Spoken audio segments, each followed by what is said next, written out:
Solve for x. X के लिए हमें ये दिए हुए इक्वेशन को सॉल्व करना है और ये बात यहाँ पे ध्यान देने वाली है कि यहाँ पे x जो है वो 1, 2 और 3 के बराबर नहीं हो सकता, क्योंकि अगर x 1 के बराबर हो गया या फिर x 2 के बराबर हो गया या फिर x 3 के बराबर हो गया तो इसका डिनोमिनेटर या फिर इसका डिनोमिनेटर 0 के बराबर हो जाएगा। और मैथ में अगर कभी भी डिनोमिनेटर 0 के बराबर होता है तो वो चीज़ डिफाइंड नहीं होती है। तो खैर, अब हम आते हैं कि हम इसको कैसे सॉल्व करेंगे। तो पहले तो हमको यहाँ पे ये दिख रहा है कि यहाँ भी x-2 है और यहाँ भी x-2 है। तो एक काम करते हैं, हम इस x-2 को बाहर कॉमन निकाल लेते हैं। तो हमारे पास आ जाएगा 1/x-2 और अंदर बच जाएगा हमारे पास 1/x-1 plus 1/x-3 equal to 2/3। अब चलिए इसको हम यहाँ पे सिंप्लीफाई कर देते हैं। तो हमारे पास आ जाएगा 1/x-2 और अंदर आ जाएगा, यहाँ पे हम इनका एलसीएम ले लेते हैं तो ये दोनों को मल्टीप्लाई करके ही हमें मिलेगा x-1 टाइम्स x-3। तो न्यूमरेटर में आ जाएगा x-3 और यहाँ पे न्यूमरेटर में आ जाएगा x-1 इक्वल टू 2/3। तो फाइनली हमें यहाँ पे मिल गया 1/x-2 times x plus x होता है 2x, -3 और -1 मुझे दे देंगे -4 divided by x-1 times x-3 equals to 2/3। चलो अब इसको आगे थोड़ा सा सिंप्लीफाई किया जाए। अब यहाँ पे मुझे 2 कॉमन फैक्टर दिख रहा है इन दोनों टर्म्स में, तो चलिए उस 2 को हम बाहर कर लेते हैं। तो अब हमें फाइनली मिल जाएगा 2 बाहर आ गया, अंदर बच जाएगा x-2 divided by x-2 times x-1 times x-3 equals to 2/3। अब दोनों साइड अगर मैं 2 से डिवाइड करूंगा तो ये 2 और ये 2 चले जाएंगे। अब इसको हम ध्यान से देखते हैं, ऊपर है x-2, नीचे है x-2। तो क्या हम ऊपर और नीचे x-2 से डिवाइड करके इनको हटा सकते हैं?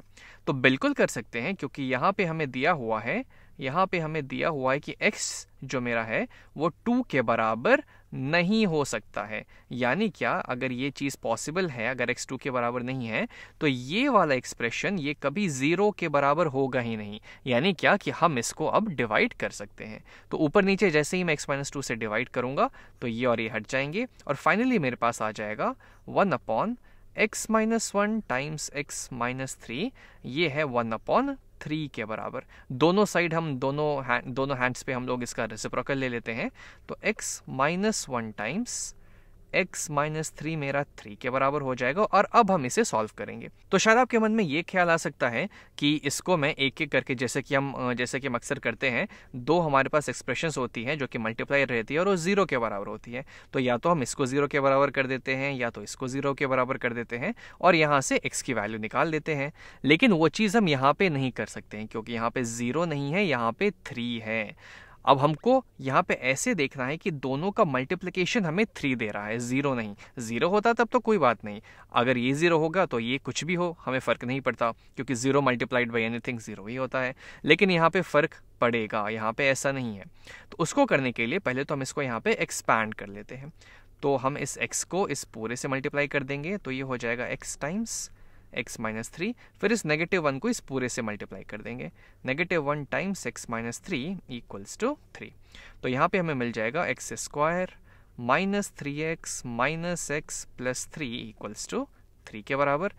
अब यहाँ पे इसको थोड़ा और सिंप्लीफाई करते हैं, तो ये हो जाएगा x², -3x माइनस x मुझे दे देंगे -4x।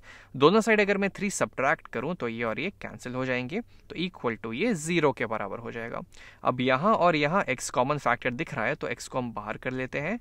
तो x बाहर आ गया, अंदर बच जाएगा x-4 इक्वल टू 0 के बराबर। अब हम यहाँ पे सोच सकते हैं कि चूंकि इन दोनों का प्रोडक्ट मेरा 0 के बराबर है, ये तब पॉसिबल हो सकता है जब या तो ये 0 हो जाए या तो ये 0 हो जाए। तो अगर ये 0 हो गया तो इसका मतलब ये हुआ कि x मेरा 0 के बराबर है, एक सोल्यूशन ये हो गया। और अगर ये 0 हो गया यानी कि x-4 मेरा 0 के बराबर हो गया, तो यहाँ से मैं बोल सकता हूँ कि x को 4 होना पड़ेगा। तो x 0 हो सकता है या फिर x 4 हो सकता है, जो कि मेरे इस दिए हुए इक्वेशन को यहाँ पे सेटिस्फाई करेगा। अब चूंकि 0 और 4 इन तीनों वैल्यूज में से नहीं है, वरना हम उसको रिजेक्ट कर देते, क्योंकि यहाँ पे क्लियरली दिया हुआ है कि x 1 2 3 के बराबर नहीं हो सकता। तो 0 और 4 ठीक है हो सकते हैं, यानी कि x की वैल्यू जब 0 और 4 होगी तो वो इस इक्वेशन को सेटिस्फाई कर देगा।